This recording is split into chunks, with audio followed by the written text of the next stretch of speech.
세계관이란 무엇일까요? 세계관이라는 것은 세계와 세계의 존재 양식을 보는 관점이다. 어렵죠.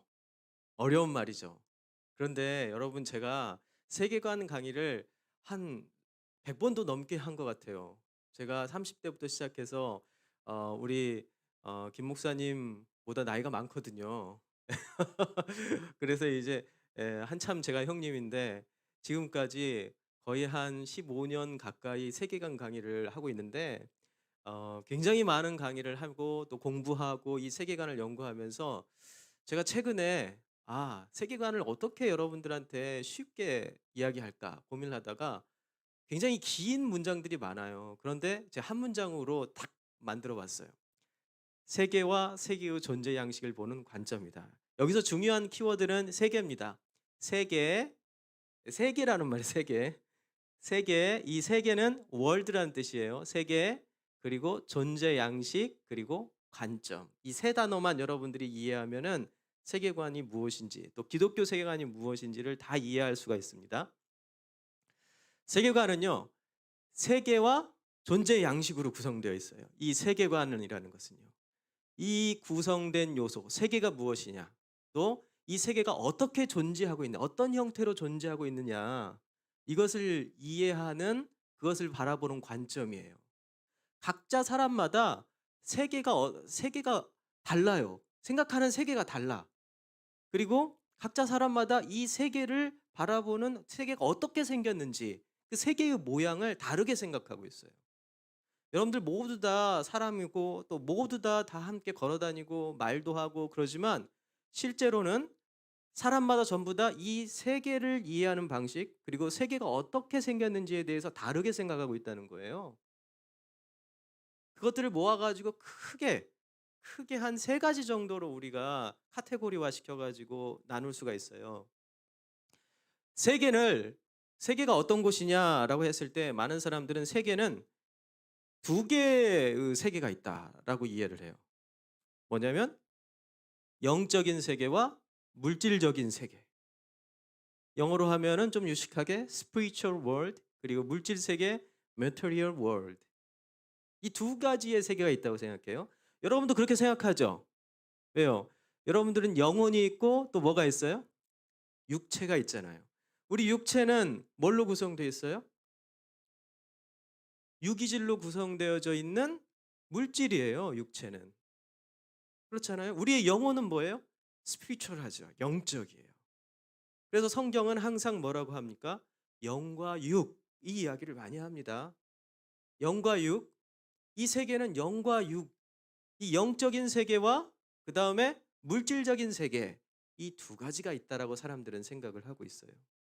그런데 이 물질적인 세계와 영적인 세계를 어떻게 이해하냐에 따라서 이 세계를 보는 관점이 달라집니다. 첫 번째로 유물론적 세계관이라는 세계관이 있어요. 말 그대로 이 유물론적 세계관이라는 말은 뭐가 있어요? 있을 류의 물질 할 때 그 물이에요. 그러면 물질밖에 없다라는 뜻이잖아요. 그 말이. 물질만 존재한다. 그래서 영적인 세계는 이렇게 뿌옇게, 물질적인 세계는 이렇게 진하게 제가 표시했는데 말 그대로 무영적인 세계는 없고 뭐만 있다? 물질적인 세계만 있다라는 거예요. 세계는 물질적인 세계 하나로 구성되어 있다. 하나만 존재한다. 세계가 존재하는 방식은 물질밖에 없고 물질의 형태로만 존재한다. 그러니까 이 물질로만 존재하니까 세계를 이해할 수 있는 방법은 어떤 걸까요? 세계를 이해할 수 있는 방법은 오감을 통해서만 알 수 있는 거죠. 오감이 뭐예요, 여러분? 만지는 촉각, 그다음에 보는 시각, 그다음에 여러분들 맛있는 걸 먹으면 어떻게 돼요? 맛있다, 맛이 없다를 알 수 있는 미각, 그다음에 냄새로 맞죠? 후각, 그다음에 또 뭐가 있을까요? 제가 5개 다 했나요? 다 했군요. 그러니까 5개, 이 오감으로만 경험할 수 있는 거.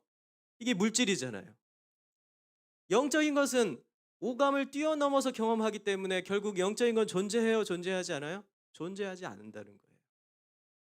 이게 바로 유물론적인 세계관입니다. 물질만 존재한다. 물질이 최고 중요하고 또 물질만 존재하니까 뭐가 다 중요하다고 말할 필요가 없죠. 그런데 또 다른 세계관이 있는데 영적인 세계와 물질 세계가 존재한다, 있다. 그런데 이 이원론적 세계관, 이것을 처음 시작했다고 볼 수는 없지만 이것을 이론화시킨 사람이 플라톤이라는 그리스의 철학자예요. 그래서 플라톤적 세계관 이렇게 이야기하기도 해요. 이 이원론적인 세계관은 두 개의 세계가 존재하는데 그 중에 하나만 중요하고 하나는 덜 중요해. 이렇게 생각하는 거예요. 이 사람들은 뭐라고 얘기하냐면 물질적인 세계도 있고 그리고 영적인 세계도 있다. 그렇지만 영적인 세계가 더 중요하고 물질적인 세계는 덜 중요하다. 이렇게 얘기합니다. 그러니까 밖에서 일하고 돈 벌고 그리고 뭐 밥 먹고 이런 것들은 그렇게 중요한 일이 아니야. 영적인 세계가 훨씬 중요하니까 이것들은 상대적으로 하찮아. 그러니까 이거 하찮은 건 어떻게 해야겠어요? 하찮은 건 버리든지, 영적인 세계로 자꾸 가려고 하는데 이 하찮은 것들이 나를 발을 막 붙잡아. 그러면 어떻게 해야 돼요, 이걸? 뿌리쳐야지. 뿌리쳐야 되는 거예요. 뿌리쳐야 되는 건데 뿌리치는 방법이 이게 가치가 별로 없으니까 걸리적거리니까 이걸 뿌리치는 방법이 두 가지가 있어요. 이 사람들이 발견해낸. 첫 번째가 뭘까요? 금욕주의 하는 거예요. 몸을 막 학대하는 거죠. 이게 중요하지 않으니까 몸을 쇠약하게 만들고 물질을 하찮은 것처럼 막 내버려 두는 거예요. 배가 고프면 먹이지 않는 거예요. 막 굶겨 죽이는 거예요. 금욕주의. 이걸 금욕주의라고 그래요. 그리고 쾌락주의.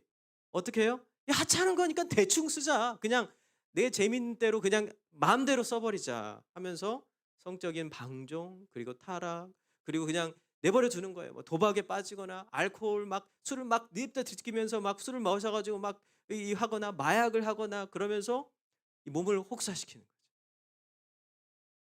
가치 없으니까 그냥 버리기는 아깝고 내 즐거움이랑 그냥 최고로 만족시키고 그냥 버려버리자. 이런 관점을 가지고 있습니다. 근데 교회 안에도 이러한 플라톤적, 이원론적 사고방식이 여러분들 많이 있어요. 교회에서 기도하는 것은 더 중요하고 또 밖에 나가가지고 돈 버는 것은 별로 중요하지 않고 학교에서 공부하고 그리고 직장에서 일하고 하는 것들은 교회에서 예배하는 것보다 덜 중요하다고 생각하는 사람.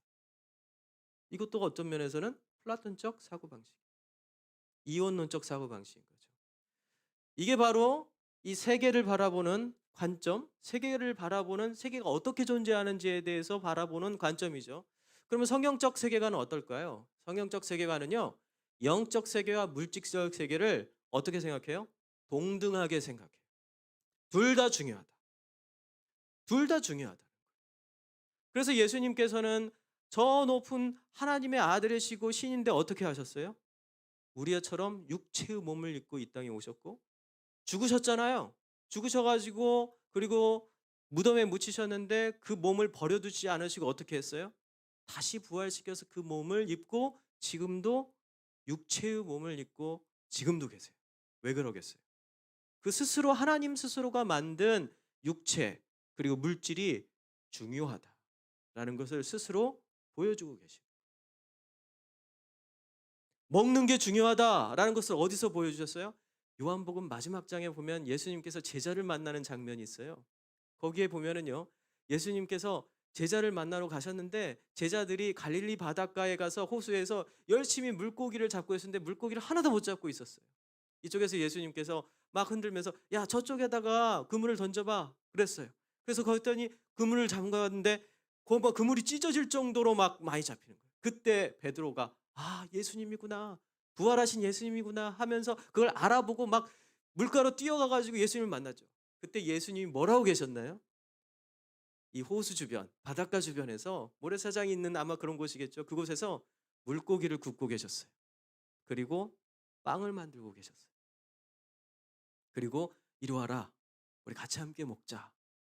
부활하신 예수님이 뭘 하셨어요? 제자들 처음 만나서 같이 식사를 하고 우리 육체적이고 물질적인 행위를 했던 거예요. 밥을 먹고 응? 같이 함께 식사를 나누고. 그건 그러면 그때 예수님께서 만든 빵, 그때 예수님께서 구웠던 물고기, 이건 가짜인가요? 마술이었나요? 실제였잖아요. 왜 예수님께서 부활하셔서 제자들과 첫 번째로 함께 하신 일이 식사하시는 일이겠습니까? 그건 뭐냐면 육체가 중요하다는 거예요. 그래서 육체와 영은 다 중요합니다. 그런데 이것이 어떻게 존재하냐? 성경에는 이렇게 존재한다고 얘기해요. 육체 따로 물질 따로 영 따로 이렇게 존재하는 게 아니에요. 영적 세계와 물질적 세계가 이렇게 하나로 엮어져 가지고 유기적으로 존재하고 있다라고 이야기합니다. 이렇게 마치 그물이 촘촘히 짜여져 있는 것처럼 이게 존재하고 있는 거예요. 물질적인 세계 따로 있고 영적인 세계 따로 있는 게 아니에요. 그러면 이렇게 이 물질과 그리고 영적인 세계가 촘촘히 묶여져 있다면은 여러분 생각해 보십시오. 물질적 세계가 잘못되면 영적 세계가 온전하겠어요? 온전하지 않죠? 영적인 생활이 온전하지 않으면 여러분들의 육체적 생활이 온전하겠어요? 온전하지 않아요. 영적인 여러분의 생활이 온전해지지 않으면은요, 부부 관계가 깨어져요. 부부 관계가 깨어지면은 영적인 생활도 깨어져요.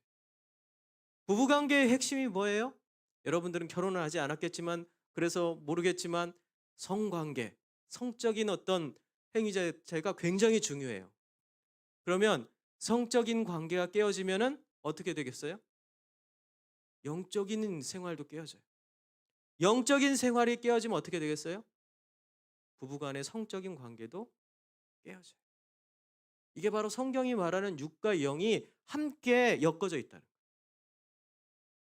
그래서 여러분들이 이게 다예요. 사실 기독교 세계관, 성경적 세계관 여러분들한테 이야기한 거 이게 다입니다.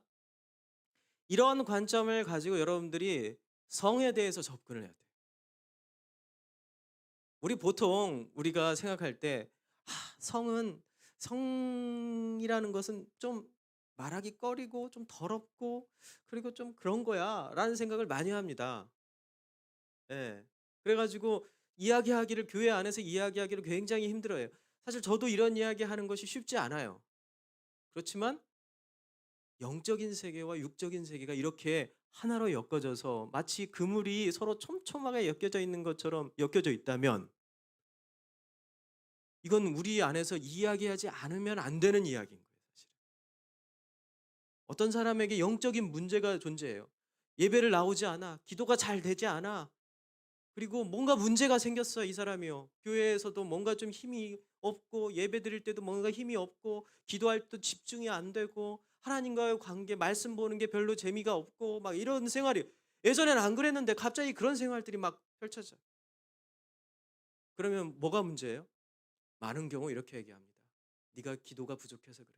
우리 다 함께 같이 기도할까?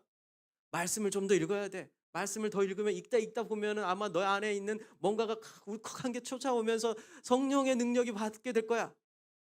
많은 사람들이 그렇게 얘기해요. 기도하자. 말씀 보자. 예배 함께 열심히 드려보자. 옆에서 손잡고 기도하고 또 옆에서 또 기도 부탁하고 그럽니다. 도움이 안 되는 게 아니에요. 정말 도움이 돼요. 그런데 어떤 경우엔 핵심을 비껴나는 경우가 있어요.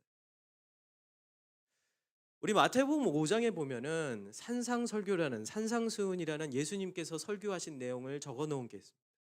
특별히 예수님의 가르침의 핵심 엑기스만을 적어 놓은 것이기 때문에 신약 성경의 가장 중요한 부분이라고 해요. 모든 성경의 말씀이 가장 중요하지만 그중에서도 이 마태복음 5장, 6장, 7장에 나와 있는 상상수훈은 예수님께서 우리 성도들에게 우리 신자들에게 가르쳐 준 하나님의 백성들에게 가르쳐 준 가장 주옥 같은 삶의 윤리이고 예배의 윤리이고 그리고 모든 영적인 생활의 핵심 원리가 거기 적혀 있어요. 그 안에 여러분들이 잘 아는 주기도문이 그 안에 포함되어 있어요. 근데 거기에 5장에 보면 이런 이야기가 나옵니다. 어떤 사람이 예배를 드리러 가요.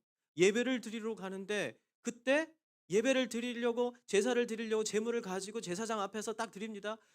예배를 딱 드리고 앞에서 목사님의 설교를 듣고 있는 거예요. 들으려고 딱 하는 찰나에 갑자기 너의 형제와 너의 친구와 혹시 문제가 생긴 일이 있다는 것이 생각나면 둘 사이에 어떠한 문제가 있다는 것이 생각난다면 지금 당장 예배를 멈추고 그 자리에서 교회 바깥으로 나가서 그 친구와 그 형제와 화해하고 다시 와라. 육적인 게 문제가 생긴 거죠.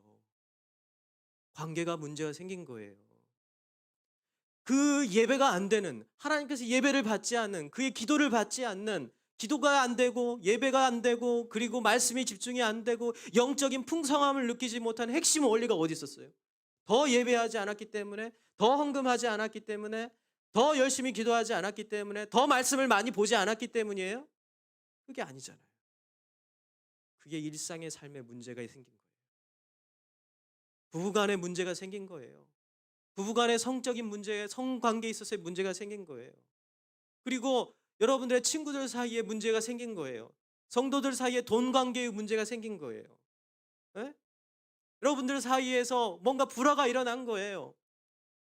누군가 내 아예 뒷담화를 했어요. 그래서 너무 기분이 나빠요. 그래서 그 사람과의 관계가 깨어졌던 거예요. 이러한 것들이 그들의 삶에 영향을 끼친 거죠. 직장에서 일하는데 직장의 선후배들과 문제가 생긴 거예요. 이게 그의 영적인 문제에 타격을 주고 하나님의 말씀이 들리지 않고 하나님께 기도가 멈춰지고 예배가 더 이상 예배답게 드려지지 않고 전에는 감동이 있고 은혜가 넘쳤던 예배가 더 이상 나에게 아무런 감흥을 주지 않는 예배가 돼버리는 거예요. 그렇기 때문에 영적인 세계와 물질적 세계는 아주 긴밀하게 연결되어 있습니다. 그 반대로 한번 얘기해 볼까요? 영적인 세계가 소원해지면 어떻게 되죠? 우리의 물질적인 그리고 육적인 생활에 있는 모든 것들이 깨어지기 시작합니다. 하나씩 하나씩 깨어지기 시작해요. 여러분, 그렇기 때문에 이것을 우리가 알고 그리고 우리 삶에 적용하고 그리고 이 원리 가운데 살아가는, 매우 단순하죠. 매우 단순한 원리이지만 이 단순한 원리가 우리의 삶을, 우리 영적인 삶을, 우리 신자의 삶을, 우리 하나님의 백성들과 가족들의 삶을 규정하고 그리고 그 삶을 좌지우지합니다. 그래서 항상 문제가 생기면 그 문제의 진단을 확실하게 해야 되는데요. 그 진단을 확실하게 하는 방법은 세계가 어떻게 구성되어 있고 그리고 세계가 존재하는지에 대해서 그 설계도를 분명히 알아야 돼요. 이게 바로 그 설계도를 알고 그 설계도를 통해 가지고 내가 어떻게 해야 되는지를 생각하는 것.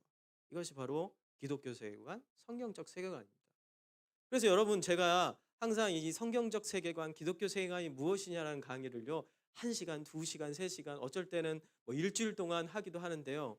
여러분, 이제 그렇게 안 할 생각입니다. 이렇게 해서 제가 한 20분 했네요. 20분에 다 끝났어요. 성경적 세계관은. 이제 성에 대해서 한번 이야기를 해 볼까요?